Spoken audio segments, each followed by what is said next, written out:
Одоогийн гарч иж байгаа ганц уламжуул дээр онтрогоодын хоёр эзэмшлийн талбайд ороход шинэ гэрээгээр орох хэрэгтэй. Яг тэгвэл өмнөх хуучин хөрөнгө оруулалтын гэрээнд онтрогоод компани гаргаж зураг оролцсон байхгүй. Тэгэхээр одоо бол онтрогоодтой гэрээ байгуулад гэрээгээ шинжилээд тэгээд энэ гэрээнийх алдаа түтлийг засах боломж байна гэсэн үг. Ер нь бол хамгийн ашигтай, хамгийн их алт молибден, лугуяа молибден байгаа талбайч нь одоо үлдсэн байгаа байхгүй юу. Тийм учраас одоо энэ нэг 25-аас 30 оны хооронд хамгийн оргил үе нь. Тэгэхээр энэ оргил үед гэрээгээ сайжруулах юм бол хань Монголын ард түмэн энэ оюутлагаас нэг юмтай үлдэх байх. Одоогор бол үндсэндээ бид нар луурдуулал байж штэ. Энэ оюутлага гэдэг чинь хөрөнгө оруулалт биш, зээл болгоцсон. Тэгэхээр зээл төлөвлөл.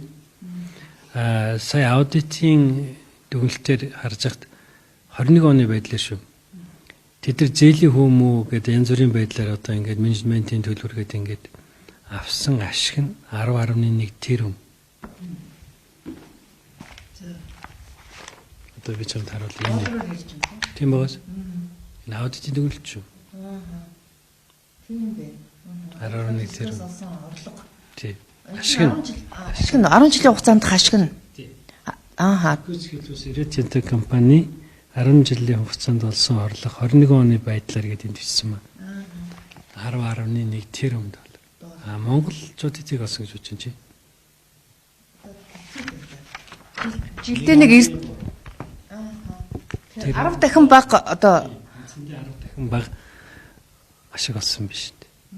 Тэгэхээр тэр үед ч одоо ингээл нэг баярын засгийн газар нэг баяр чигсэн төр чи юу гэдэг 54% бол хаана амьдралын үнд үзэгчлээ шүү дээ. Тийм учраас өнөөдөр ингээд бас энэ нээлттэй сонсголын энэ асуудлаа яри тэгээд онтрогоодын талбай малуугаа яаж ашиглах яри гэдэг чинь зүг байхгүй. Тэгэхээр засгийн газар бол одоо зөвхөн одоо Rio Tinto-гийн эзэмшиж байгаа тэр хэсэг талбайны асуудлыг л хөндөд байгаа бол онтрогоодын хөрөнгө оруулагчдыг давхар энэ хэлцээрт хамтарч оруулж ярилцах хэрэгтэй. Тэгтэл одоо Монголын тал оролцохгүйгээр зөвхөн Rio Tinto онтрогоодын хооронд л яриа хэлцээ явагдаад байна гэдэг асуудал яригдаад. Тэрийн хоёр чинь шүүх хурлын өгдөлд ашиг орлогоо яаж хуваах вэ гэдгээ арбитраж шийдчихэд байгаа шүү дээ. Баялагын эзэн чинь Монгол байхгүй да. Тийм учраас Монголын далгүйгээр тэрийг шийдэх ямар ч боломжгүй байх хэрэгтэй. Тэгтээ манай төр засаг бас нэг баялагын эзэн шиг байх хэрэгтэй. Нөгөө хэдэн долларт явчих болохгүй шүү дээ. Өмнөх шиг.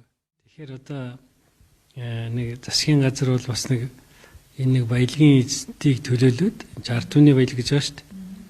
Ингээд нэг төр засгийнхаа байр суурийг нэг хатуухан илэрхийлэх цаг нь болцсон байгаа байхгүй. Тэгэл ёстой.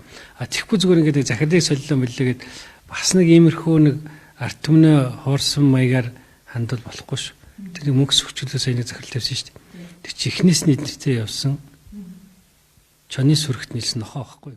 Би байсан бол би ерхий сэд байсан бол.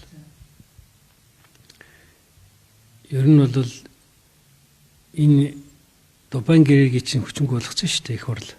Тэм шийдвэр гаргацсан байхгүй хүчинг болгох. Тин чи хүчингүй болох хэвээр.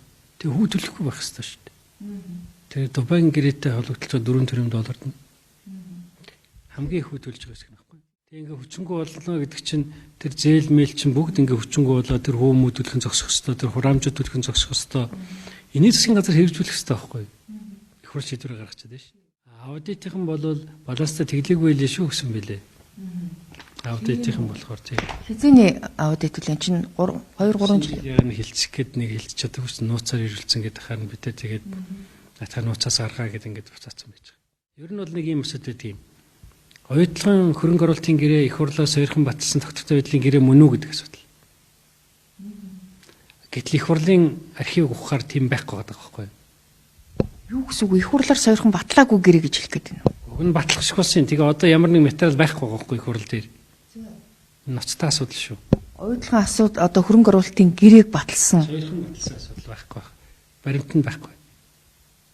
Тэр ч одоо 10 жилийн өмнөх одоо хурлын баримт байх хэрэгтэй тийм үү? 2009 оны 9 сарын сүүлээр л орж ирсэн баг. 9 сарын дундуур ч юм уу орж ирсэн баг. Санагдаж байна. 7 хүн эсрэг санал өгдөг байхгүй юу? Гэтэл тэр материал архивд байхгүй. Та их хурлын тамга газар шаардаж асуусан юм уу? Өгөхгүй шүү дээ. Байхгүй юм уу эсвэл өгөхгүй юм уу?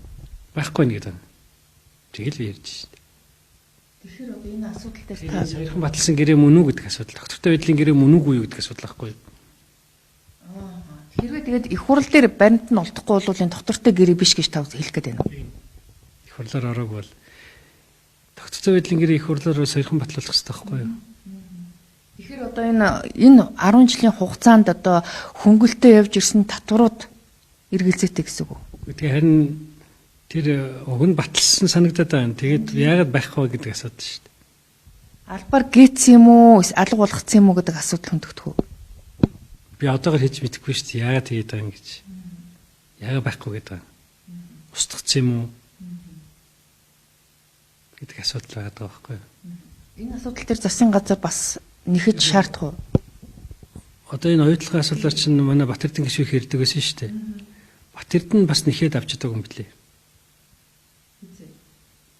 Гишүүн байхтай. Тийм өнгөрсөн 2 жилийн өмнө хаад. Тэгэхээр засгийн газар нэхэд бас чадахгүй байгаа байхгүй юу? Тэгвэл засгийн газар хэлцээрийн ширээний ард сууж байгаа энэ үедээ тэр анхны тэр их хурлаар батлагдсан гэдэг тэр хөрөнгө оруулалтын гэрээг барьж ил одоо хэлцээр хийж явах хэрэгтэй үсттэйгүй юу?